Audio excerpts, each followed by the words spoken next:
Boa noite a você que nos acompanha pela TV Canção Nova. Sou eu, Padre Roger Araújo, que tenho a alegria de estar com você nesta noite apresentando o programa Além da Notícia. Nosso apresentador oficial, Ronaldo da Silva, precisou fazer uma pequena cirurgia, já está tudo bem, mas nessas 2 semanas eu terei a alegria, o prazer, a satisfação de estar aqui na condução desse programa que nos ajuda a aprofundar temas tão importantes para a nossa vida, para o nosso cotidiano e também temas relacionados ao nosso país. Hoje nós vamos conversar sobre a reforma trabalhista. O Senado aprovou no dia 11 de julho último o texto da reforma trabalhista. A lei que altera a legislação foi publicada na sexta-feira, dia 14 de julho, no Diário Oficial.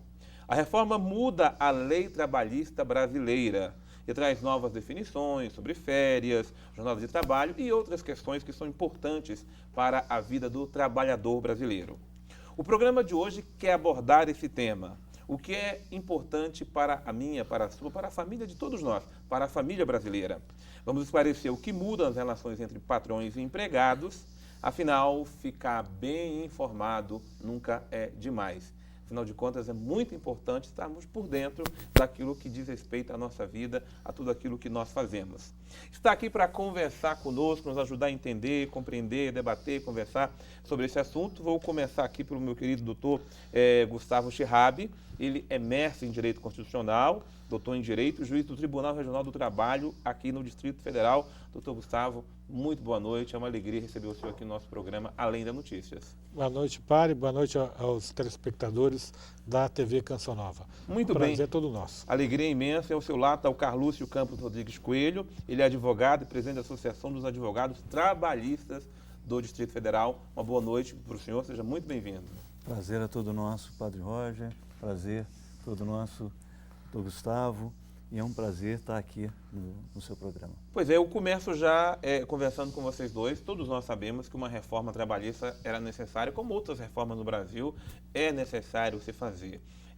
Eu quero começar perguntando, já no X da questão, essa reforma trabalhista, do jeito que ela foi feita, ela vai trazer mais benefícios ou ela vai ser um sacrifício maior para o trabalhador brasileiro? Bom, eu fiz um levantamento, né? Os 77 temas são tratados nos diversos artigos da CLT e me parece que 9 há avanços, 9 apenas desses 77. Certo. E 59 haveria retrocessos. Então, 76% das medidas seriam um retrocesso, na minha concepção. Mas essa reforma era necessária? É necessária? Nós estávamos numa situação muito complicada, porque o principal monte que se falou para fazer a reforma trabalhista é que sem ela a gente não avança nas leis, sobretudo para gerar empregos e assim por diante. Na visão do senhor, essa reforma era necessária se fazer agora? Na minha opinião, não era necessário fazer a reforma trabalhista agora e nem da maneira que foi feita. Como ela foi feita?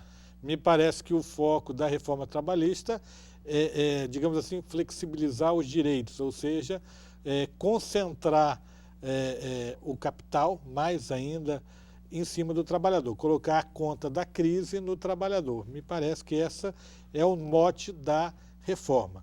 Eu sei que tem opiniões contrárias, mas me parece que ela não estaria apropriada para o momento. Carlúcio, era necessário fazer essa reforma trabalhista agora, do jeito como ela foi feita? Olha, eu acho que a reforma trabalhista que foi feita agora, ela já deveria ter sido feita há 40 anos atrás, há 45, desde os tempos da nossa CLT, discordando do doutor Gustavo. Ela traz, na minha opinião, uma mudança de paradigma fantástica, que, independentemente dos detalhes da lei, das mudanças legislativas que foram operadas, ela traz uma alteração na forma de raciocinar que o legislador quer colocar na cabeça de todos nós brasileiros. Qual que é?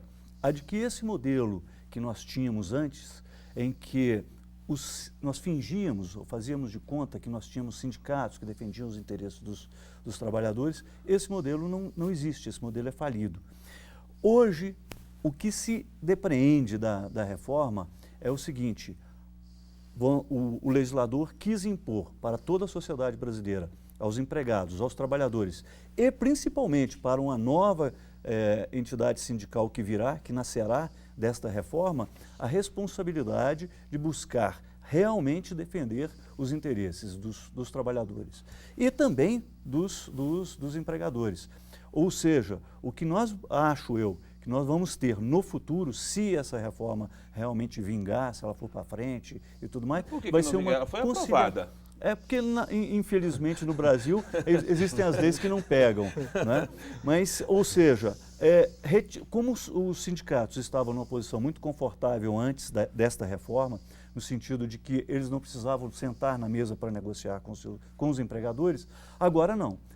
E isso transferia para o judiciário a responsabilidade e o ônus e o bônus de defender os trabalhadores, seja em dissídios coletivos, seja nas jurisprudências dos tribunais e tudo mais. Agora não. Agora os sindicatos vão ter que sentar com os empregadores e vice-versa também, né, para defender os seus pontos de vista, que podem ser, inclusive, não serem conflitantes. Nessa briga de gente grande, doutor Gustavo, trabalhador e empresário, o menorzinho para ser o trabalhador, não vai ficar em desvantagem nessa livre negociação aí, não? É esse que é o problema. Porque, por um lado, a reforma trabalhista enfraquece o sindicato, retirando a contribuição sindical. Ninguém gosta muito da contribuição sindical, nem a Justiça do Trabalho gosta muito da contribuição sindical. Mas, então, teria que ter um outro modelo sindical que a reforma trabalhista não traz. Então, enfraquece, de um lado, os sindicatos e, por outro lado, dá muito poder para as empresas negociarem, inclusive individualmente com o trabalhador. E a pergunta que eu faço é como que um trabalhador de uma construção civil, por exemplo, vai negociar com uma grande empresa de construção civil determinadas cláusulas e condições de trabalho. Esse é um ponto, ao meu ver, negativo da reforma. Quem é que vai, doutor Carlos? É por isso que eu disse que essa reforma teria que ter acontecido há 45 anos atrás, quando esses princípios... Mas há 45 anos nós estávamos ainda consolidando a CLT. Exatamente. Eu acho que até hoje ela não foi consolidada como a gente precisava. Não, pelo contrário. Acho que ela já foi consolidada em muito. Tem alguns direitos nela previstos que não existem em lugar nenhum do mundo. Ou melhor dizendo, no que se refere a férias, por exemplo, em que nós temos um direito a 30 dias de férias, a OIT preconiza 21 dias num acrescente. Mas o que eu quero dizer é o seguinte: se há 45 anos atrás a CLT estivesse com os princípios que hoje ela tem, talvez hoje nós estivéssemos muito mais, essa é a minha expectativa, com avanços muito maiores. É lógico, o doutor Gustavo tem toda a razão, que o modelo sindical que tem hoje vai ser enfraquecido e vai ser um aprendizado para todos nós, para a classe trabalhadora, para os advogados, para os empresários também. Mas é um processo que nós vamos ter que passar por ele, nós vamos ter que aprender. É isso que essa reforma está dizendo. Falando de 45 anos atrás, o regime militar, toda aquela situação, mas os avanços da Constituição de 88? Você acha que a Constituição de 88, então, foi uma regressão? O senhor tem essa opinião? Muito pelo contrário. A Constituição de 1988 assegurou diversos direitos trabalhistas que me parece que a reforma coloca em xeque. Tanto é que a CNBB, a ANAMATRA, o Ministério Público do Trabalho, o AB Federal, distribuiu uma nota assim que foi aprovado o texto da reforma trabalhista no Senado, apontando diversas incondicionalidades existentes na reforma trabalhista. Ou seja, direitos que estão previstos na Constituição, que estão elencados na Constituição e que a reforma trabalhista, mal ou bem, procura driblar através do negociado sobre o legislado. Eu discordo, doutor Gustavo. Eu acho que nenhum dos direitos capitulados no artigo 7º da Constituição foi revogado pela nova legislação. Ela dá novas formas de como se aplicar aquele direito, mas nenhum deles foi revogado. Pelo contrário, eventualmente, alguns são até criados pela nova lei. Agora, uma coisa sim, vamos ter que sentar e discutir, por exemplo, como é que vão ser gozadas as férias. Antes você tinha que gozar as férias de uma única vez, no máximo em 2 vezes. Agora você pode sentar e negociar em até 3 vezes. Mas o direito às férias está preservado. Até mesmo um ponto fundamental nessa reforma, que é o acordo que, quando o empregado e empregador negociam a forma da rescisão contratual, em que o empregado vai poder sacar até 80% do FGTS, ora, isso é um avanço. E nenhum daqueles direitos, nenhum deles, que estão enumerados no artigo 7º da Constituição e mesmo aqueles que estão enumerados na CLT, certo? Estão revogados pela nova norma.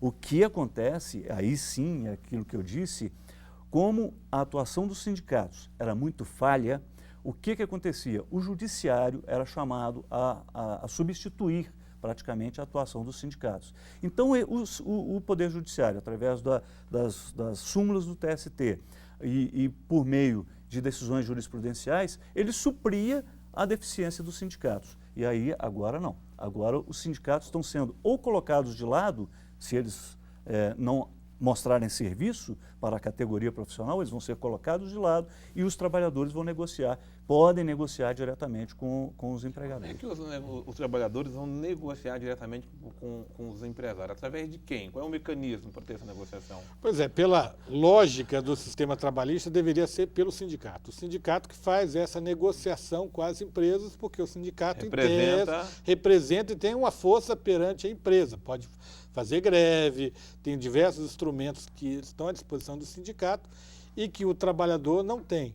Na reforma trabalhista, o sindicato é enfraquecido, coisas, por exemplo, como até o grau de insalubridade pode ser negociado coletivamente. Então, por exemplo, um trabalhador que trabalha com raio-x, com exposição a raios ionizantes, começa a poder perder aquele direito, aquele adicional. E é um direito assegurado constitucionalmente. Ok, eu entendi agora o ponto de vista de cada um, o senhor vê desvantagens e o senhor vê vantagens nessa nova lei trabalhista. Eu queria que o senhor apontasse para mim, assim, para o público que está nos acompanhando agora em casa, quais são as vantagens que o senhor está vendo claramente nessa nova reforma trabalhista. Só uma observação Sim. a respeito disso que o doutor Gustavo disse antes. Sim. Quando você não tem, enfraqueceu os seus sindicatos, é verdade. Se os sindicatos não mostrarem serviço da agora para frente, eles vão ser como que alijados do processo de negociação. Entretanto, a própria reforma da CLT que nós estamos discutindo, ela prevê que empresas com mais de 200 funcionários vão ser obrigadas, inclusive, a criar dentro do seu meio laboral comissões que vão negociar com os seus patrões. As maiores vantagens, na minha opinião, Sim. a respeito dessa reforma, é naquilo que ela retira a possibilidade de o Poder Judiciário intervir nas negociações entre patrões e empregados. Então o problema é o Poder Judiciário. Não é o problema o Poder Judiciário. O Poder Judiciário, ele também, de certa forma, está sendo alijado desse processo e está sendo colocado de lado, tanto o sindicato como o Poder Judiciário, e está obrigando empregadores e patrões a sentarem para negociar. Então agora, por exemplo, a livre negociação. Acho ela é isso fundamental, fantástico. Eu acho isso fantástico. Eu vou dar um exemplo aqui Sim. bastante grosseiro, tá? Se você quiser uma arma, você pode ter uma arma, tá? É isto que a sociedade americana diz. Não vamos discutir lá aqueles assassinatos em massa, mas a sociedade americana diz: você pode ter uma arma, ande com ela na sua cintura, não tem problema. Faça bom uso dela. O que essa lei está dizendo é mais ou menos isso no âmbito do trabalho. O trabalho. senhor sabe que a sociedade americana está rediscutindo essa questão do uso da arma. Sim, eu não estou... O que eu estou querendo dizer é colocar como que a sociedade americana impõe ao cidadão, ao seu cidadão, uma responsabilidade. E essa legislação trabalhista está nos impondo uma responsabilidade. A todos nós. Advogados, juízes, membros do Ministério Público, trabalhadores e empresários. Esta é a grande mudança, que significa mudança, por exemplo, em jornada de trabalho. Como é que você vai cumprir? Não está se revogando a carga horária de 220 horas ou de 44 horas semanais, nada disso. Agora, como é que você pode fazer isso? Você pode trabalhar 12 horas seguidas, se você quiser. Doutor Gustavo, o que o trabalhador mais perde com essa reforma trabalhista? O que ele mais perde? Por exemplo, até essa questão da jornada. Há um foco muito grande, por exemplo, na jornada a tempo parcial.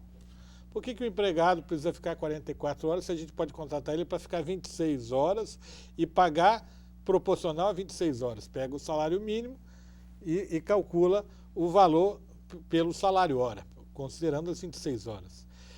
Então, o que me parece? Isso acaba favorecendo, essas medidas acabam favorecendo a figura do empregador. As empresas, e a gente vê no texto da reforma, diversos entendimentos da jurisprudência do TST são reformados, são modificados pela reforma. Ou seja, aquilo que a Justiça do Trabalho entende que é a favor do empregado e que não agrada empresas são retiradas na proposta, como horas em itinere e diversas outras questões são retiradas. Outra coisa que a reforma faz com que o trabalhador perca, tem a questão que a gente chama de prescrição intercorrente. Certo. O que é prescrição intercorrente?